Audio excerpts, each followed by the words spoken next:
Hi friends, good morning.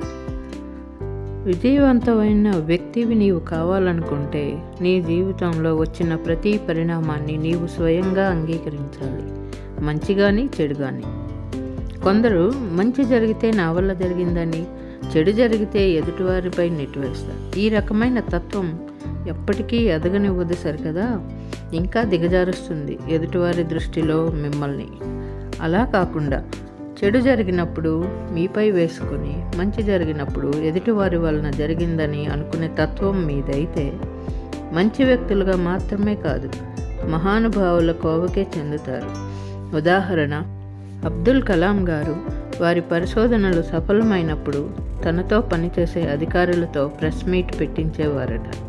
ఆయన మాత్రం హాజరయ్యేవారు కారట.